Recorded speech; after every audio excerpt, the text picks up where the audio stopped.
Hi, everyone.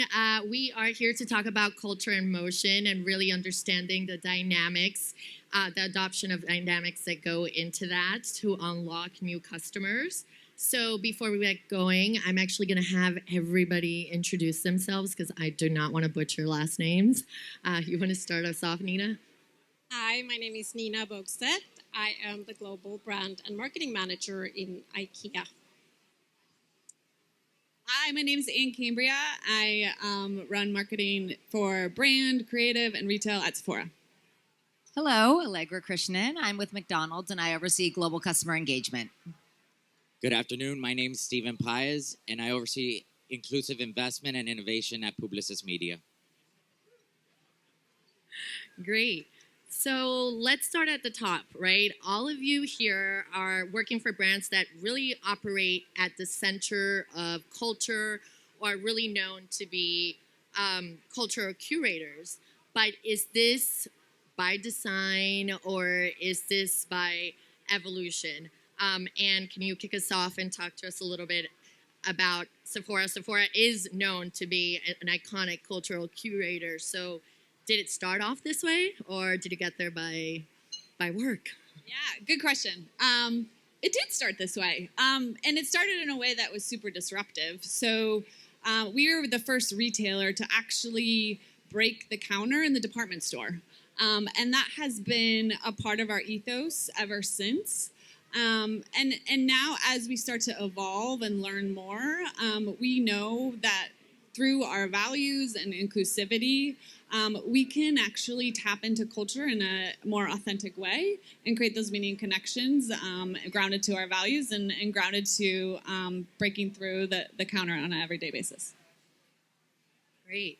Allegra, McDonald's took a little bit of a different path, for sure. It has a unique path into being at the center of culture. Would you say that there was like a turning point or some external pressures that made this happen?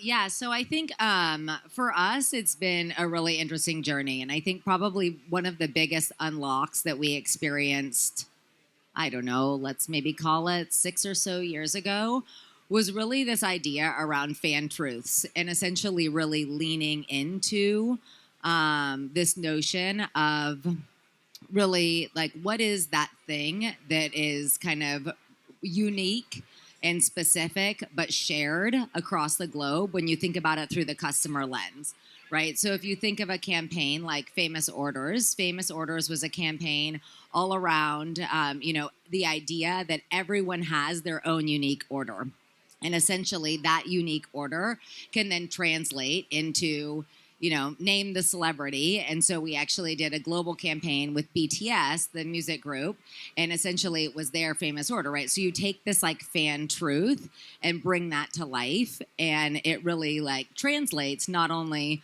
in one market, but because it is a global fan truth from our customers, is actually is a springboard for a platform across the entire globe, which is pretty cool. So essentially, it was this like idea to just really lean into the supporters of the brand and lean into those fun fan truths, and that was really a huge unlock for us.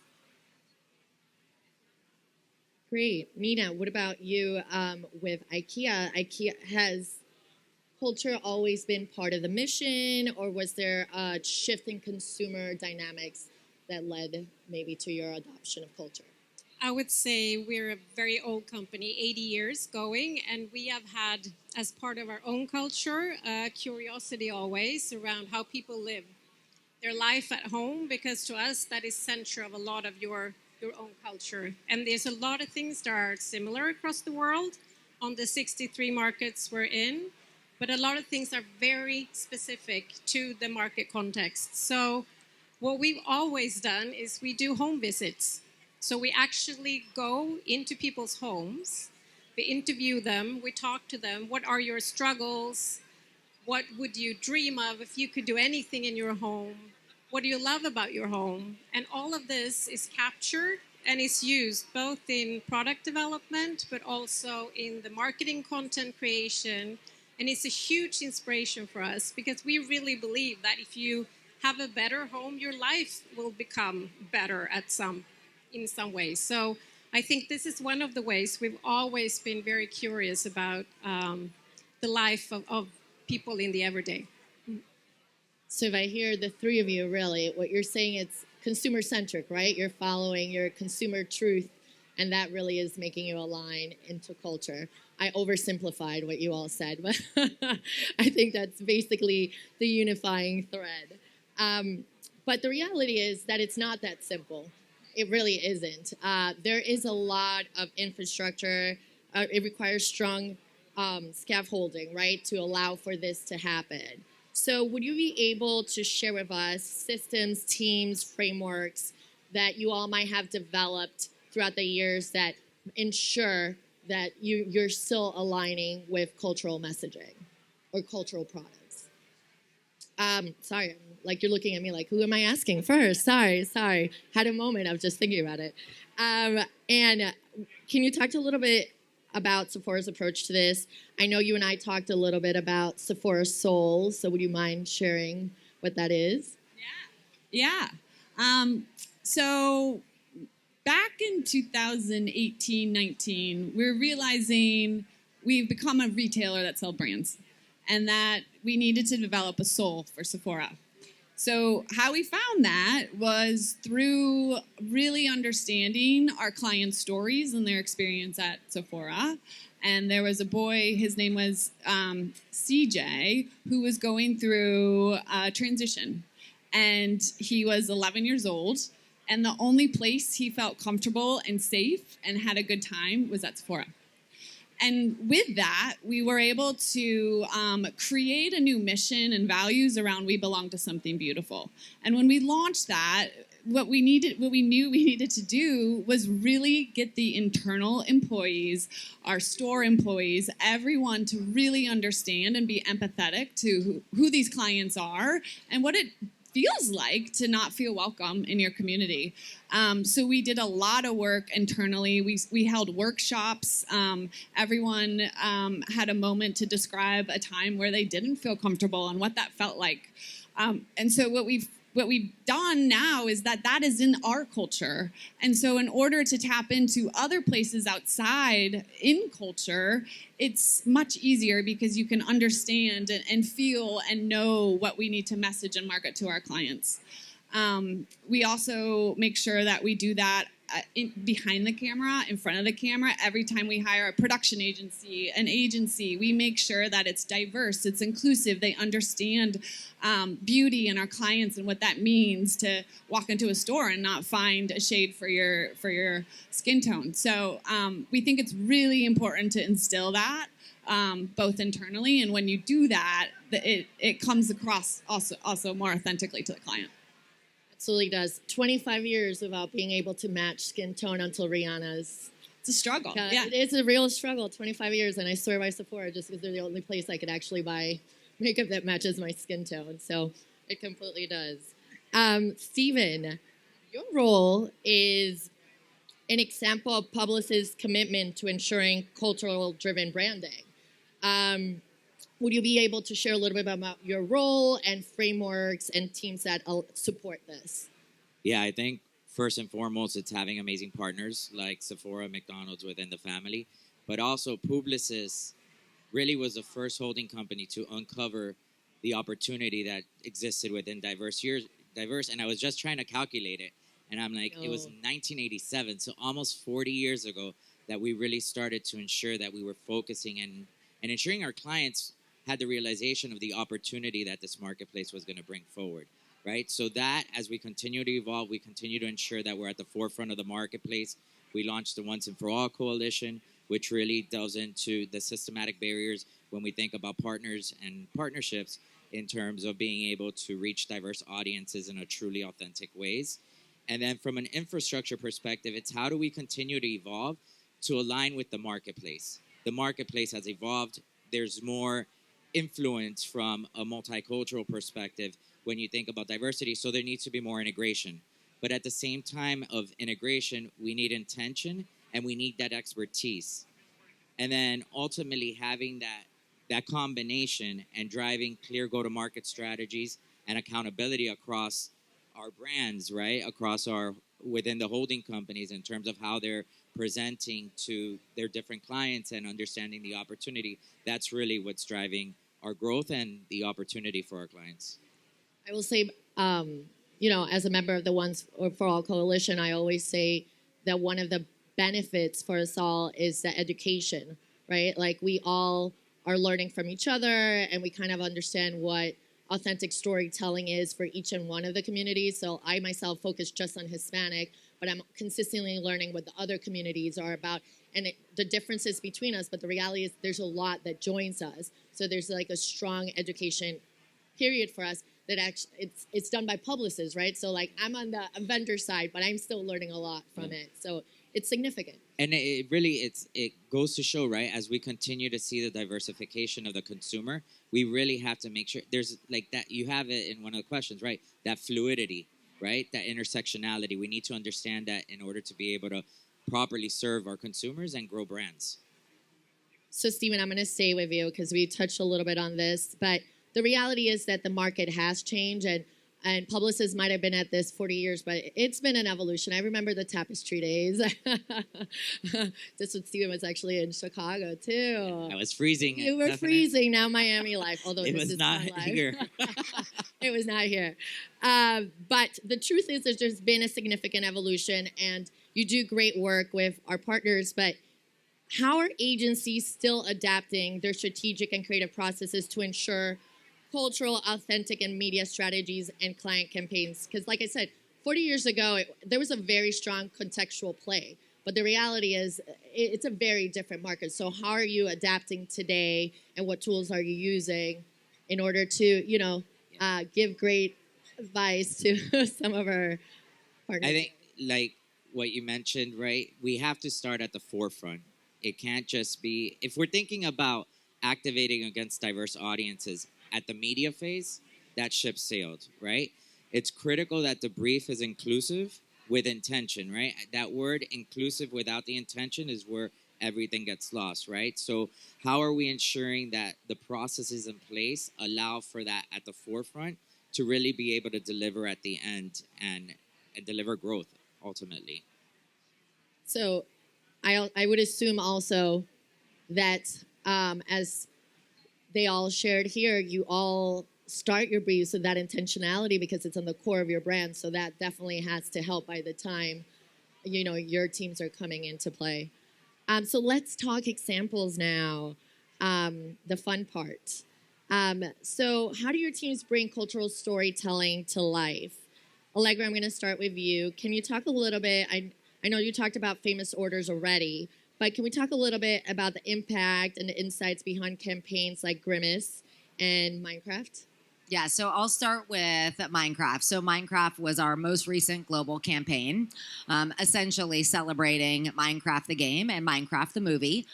So a partnership coming together between McDonald's and those businesses. And I mean, of course, with anything, we think about kind of that like full 360 plan and how we're going to really activate it. But I think one of the things that we really try and do that we talk a lot about is actually like sharing the pen with our customers and allowing them to really have fun with the brand.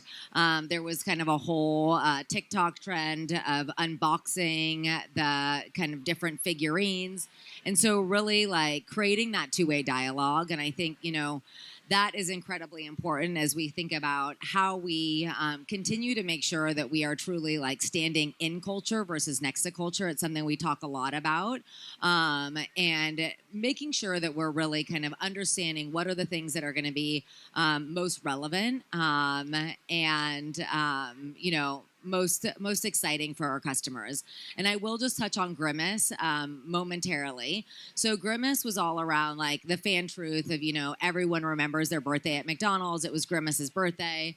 And there was this shake that was created, and it was the Grimace shake. And essentially what ended up happening was there was this trend where everyone was essentially buying the shake and then dumping it on themselves, filming themselves, and then like dying. And, you can think, okay, well, I mean, it's not great to have your product kill someone, right? So, but we actually it was something that we as an organization were very intentional because we wanted to be able to let people have fun with the brand and bring it to life in a way that is uniquely theirs. And I think that is what is kind of like that ability to do that and create that two-way dialogue just makes us kind of, within those moments, even more culturally relevant because it truly is culture created. I mean, that sounds funny, but it really did allow you to be in culture instead of next to it. So you kind of just had to be there.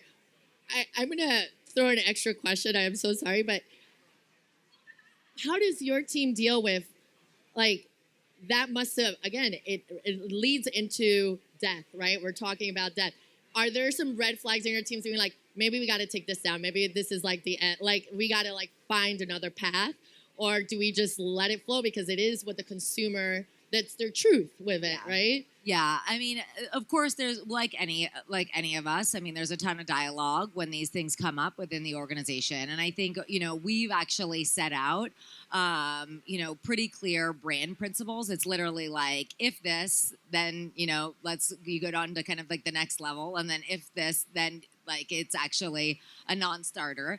And so, yeah, I mean, lots of conversations, just like all of you, I'm sure. But I think, again, it's important to figure out those moments where we can authentically like share the pen with customers and let them have fun with the brand. So great. And so what about Sephora? I mean, Sephora has some very iconic work. So do you want to share a couple of case studies of how you culturally storytell comes to life? Yeah, of course. I'm going to bring up a most recent one, which was around pride. Like I said earlier, our platform is all around inclusivity and being the most inclusive beauty retailer. And we have an interesting turn of events this year. A lot of retailers pulling back, a lot of brands pulling back. And we made the decision, like, hell no, we're not pulling back. We believe in this, and this is who we are. And so how do we actually do that in a way that also feels, one, within the community, making sure that our employees, our BAs, our customers really understand our values.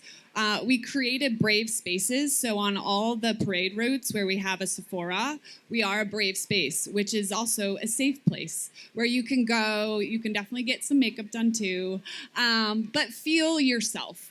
And I think that's the most important thing. And also recognizing, I think as a retailer, it's important to recognize the brands that also are within your ethos that you carry. So do a lot with amplifying brands who have similar values and inclusivity. So that helps amplify us even more. So yeah, that's the most recent one. The second one I will bring up is, we all know social media, it's hard, right? Beauty is all over social, and there's a lot of hate on social. So we did create a campaign called Hearts Not Hate. And this idea of that, like, stop the negative chatter below and let's support each other in everything and from an inclusivity perspective. So that's just another way it's shown up over the last couple of years. That's great. So how do we measure success of these initiatives? We know that culture isn't just creative. It really does drive business when done correctly and authentically, right? So, and has it affected sales? I mean, that's top level, right? But apart from sales, what else are you measuring for? Yeah. I mean, we always try to break even. Let's make the executives happy. We're not wasting money. But it's so important. We always track our customer sentiment, the shareability, the buzz. We do a lot of social listening. So we know, like, people are talking about this stuff right away. I mean, Grimace was, a big thing right away. And so if your campaign's making an impact, and eventually, yes, it will measure retention and loyalty, etc. We know how it all works, but I think it's important to educate, your partners and your executives around how important the social sentiment is when you launch these campaigns. Steven, what about you? When you're working with partners like McDonald's, Sephora, and others, how do you recommend culture shows up in KPIs? Yeah, I think first and foremost, especially when, when we think about testing campaigns, we have to understand what the business challenge is and what the business opportunity is to then build those specific KPIs against it, right? Because your business objective or challenge with one audience might not be the same than another. So how are you ensuring that and aligning with management and whatnot, right? Because maybe you have a lower awareness against Hispanics than you do with your Black audience, right? And it's consideration where you have to lean heavier into with certain audiences, right? So how are you ensuring that going in from the onset, you understand what that business challenge is, put the right data and KPIs behind it, and ensuring there's no bias in that to really deliver on that business opportunity and what you're trying to achieve. I appreciate the call out of the bias on the measurement piece. That's great. I think overall, when I hear everybody talking, of course, we know that culture does drive sales and revenue when done appropriately, but it really, you are learning a lot about your consumer.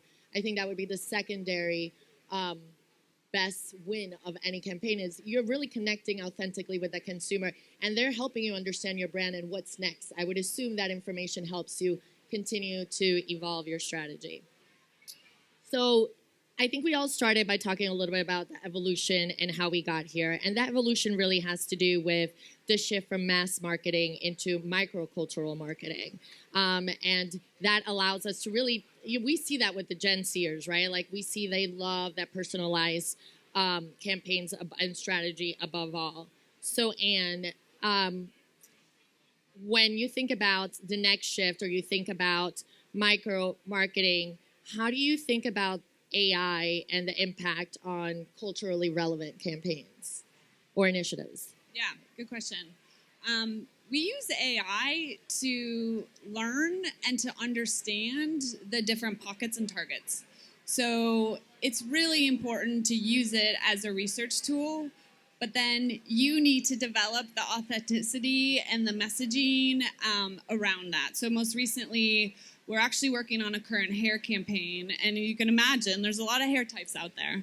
And so we really wanted to understand what was happening in social chatter across all the hair conversations and what were the occasions people were talking about. And so AI gives us the ability to understand what that is, look, listen, pull out those key insights so that we can then start developing the content in a way that feels much more relevant to the specific audiences that we are allowed to find through the AI tools. That's great. Allegra, what role does personalization play in building cultural connections for you? Yeah, I mean, I mentioned this a little bit earlier. Of course, like all of you, I'm sure, you know, we start with like a real focus around building 360 campaign, which of course a key component of that is personalization. And I will touch on one of the big things that we did right when I first started. We actually started this piece of work, which we've now called One McDonald's Way of Marketing, which essentially brings all of our agencies upstream in the process. So it used to be a very creative-led kind of, you know, campaign creation and development. And of course, the creative is still a very important component, but we have actually brought all of our agencies much farther upstream so that we're actually looking at it like fully through the lens of what are all the insights across, you know, whether or not it's digital, whether or not it's specifically CRM focused, whether or not it's media, past campaigns. And so all of those insights and learnings are brought into the campaign process. And then all of our agency partners are also brought into the campaign process at the very beginning so that as we build out, we're really thinking about like what is that full 360 view with personalization as a core component of the overall campaign. I think also that One McDonald's extends to how you work with your suppliers as well, because when we get on our meetings, all your agencies are briefing us, right? So there's one communication for all your partners. So like we're all streamed on what, you know, what the McDonald's insights are. Can I add something to, Yeah. I think what's brilliant about what they do is that sometimes a multicultural insight or like BTS, right? BTS, you would think, oh, it's an Asian focused campaign. No, they lead their general market with that cultural insight that can go cross-cultural, right? I think a lot of brands are scared to be like, okay, this is whatever, right? Whoever it is, and it can't cross into quote unquote general market. And I think that that's still a fear in a lot of brands, and that what doesn't allow them to actually go into how culture really lives. I agree. And I think maybe this is the year that we'll see a little bit more of that. We know everything's a little bit different, but if we lean into our insights and our cultural truths, then hopefully we'll see more of that. I'm actually don't know if we have time for another. I can't see the timer. We have 1 minute, so let's see. If you could give one piece of advice to marketers trying to authentically connect with consumers and engage in a cultural conversations, what would it be? I would say stay true to who you are as a brand. That's first, and don't try to jump on everything. And really let your in our case, the local markets find that truth locally, but then combine the two. I think is super important. I was going to say something similar. Stay grounded in your values and put yourself in your customer's shoes. Allow the two-way dialogue and have fun with it, of course, within reason. But and have a legal team on speed dial just in case. Yeah, exactly. I think ultimately stop looking at them as segments and look at them as key stakeholders in your business. Oh, I love that. Well, thank you so much. Thank you for having us. Thank you. Yeah. Thank you.